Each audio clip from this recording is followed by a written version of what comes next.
अगला प्रश्न है, तत्वों को उनके परमाणु द्रव्यमान के आधार पर वर्गीकृत करने का श्रेय तो किसका है? मेंडलीफ का। मेंडलीफ ने परमाणु द्रव्यमान के आधार पर वर्गीकृत किया गया था। पीएच मान 7 से 14, 7 से 14 मतलब क्षारीय हो गया, 7 उदासीन है, ऊपर जाने पर ये क्षारीय हो जाता है। तो क्षार कब होता है? जब OH ऋण आयन की संख्या में क्या होती है? वृद्धि होती है। तो हम ढूंढेंगे इसको OH आयन की सांद्रता में वृद्धि। उत्तर है हमारा डी।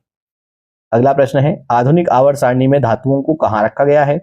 तो धातुओं को आधुनिक आवर्त सारणी में रखा गया है आपके उल्टे हाथ की ओर। भाई दाएं हाथ की आपके जो ये उल्टा हाथ है, उल्टा हाथ मतलब बाईं ओर, आपके दाईं ओर हमारी धातुएं रखी गई हैं। अगला है, निम्नलिखित में से कौन सा वर्गीकरण परमाणु संख्याओं पर आधारित है? तो किसका है ये? आधुनिक आवर्त सारणी का, जो कि मोसले की है। ये परमाणु संख्या के आधार पर है। अगला है, निम्नलिखित में से किसमें 3 कोश और बाहरी कक्षा में 8? तो 3 कोश अर्थात तीसरा आवर्त है। तो तीसरा आवर्त और 8 इलेक्ट्रॉन किसमें है? उत्कृष्ट गैसों में। तो पहले नंबर पे हीलियम, फिर नियोन, फिर आर्गन। तो हमारा उत्तर आएगा क्या? आर्गन। अगला प्रश्न है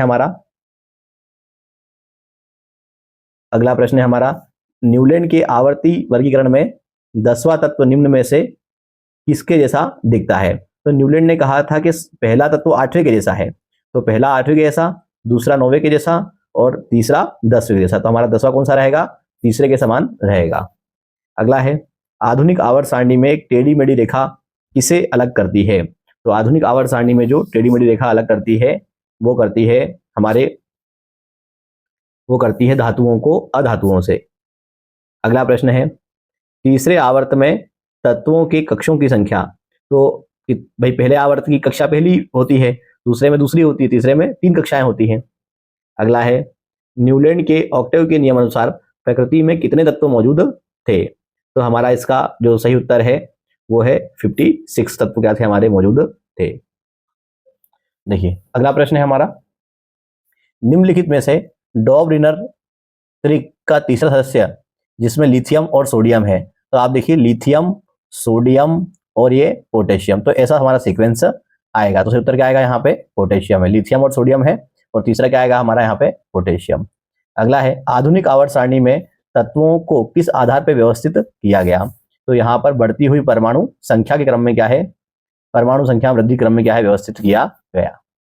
अगला प्रश्न है, यदि डॉबेराइनर की त्रिक का पहला और तीसरा सदस्य फास्फोरस और एंटीमनी हो, तो पहला है फास्फोरस और तीसरा है एंटीमनी। तो नाइट्रोजन, फास्फोरस, आर्सेनिक, तो बीच वाला क्या आएगा हमारा? फिर आर्सेनिक आएगा। तो हमारा उत्तर रहेगा क्या? ए।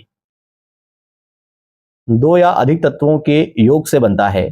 तो 2 या अधिक तत्वों के योग से बनता है यौगिक। अगला है, निम्नलिखित में से किसने प्रदान किया था कि तत्वों का गुणधर्म उनके परमाणु द्रव्यमान का आवधिक गुणधर्म होता है? परमाणु द्रव्यमान के बारे में किसने कहा? ये कहा मेंडलीफ ने।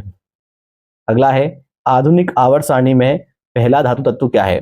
देखिए पहले नंबर पे आधुनिक आवर्त सारणी में हाइड्रोजन है, दूसरे पे हीलियम है, तीसरे पे लिथियम है। तो ये तो अधातु हैं 2 हमारे। तो हमारा धातु कौन सा है? लिथियम है। सही उत्तर क्या आएगा हमारा? लिथियम।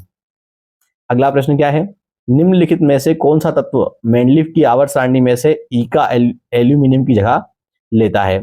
तो यह जो ईका एल्यूमिनियम की आपकी जगह लेता है वह है हमारा गैलियम। अगला है हमारा, आधुनिक आवर्त सारणी में तत्वों की व्यवस्था किस प्रकार से की गई? तो आधुनिक आवर्त सारणी में परमाणु संख्या के बढ़ते क्रम में उनको अरेंज किया गया। तो हमारा उत्तर आएगा उनकी परमाणु संख्या के बढ़ते क्रम में। अगला है, आधुनिक आवर्त सारणी की तीसरी अवधि और 8वें समूह में रखी गई नोबल गैस कौन सी है? तो तीसरे आवर्त, भाई पहले आवर्त में हीलियम है, दूसरे में नियोन है, तीसरे में क्या है हमारा? आर्गन है। तो हमारा उत्तर क्या आएगा? इसमें आर्गन आएगा। देखिए अगला है, प्रारंभिक भारतीय दार्शनिक के अनुसार प्रत्येक वस्तु रिक्तिस्थान मूल तत्वों से बनी है। तो 5 तत्वों से बनी हुई मानी है, अग्नि, पृथ्वी, आकाश, वायु, जल। अगला है, रासायनिक गुणों में से मेंडलीफ में कौन से तत्वों द्वारा बनाए गए यौगिकों पर ध्यान केंद्रित किया? तो सही उत्तर है हाइड्रोजन और ऑक्सीजन पर।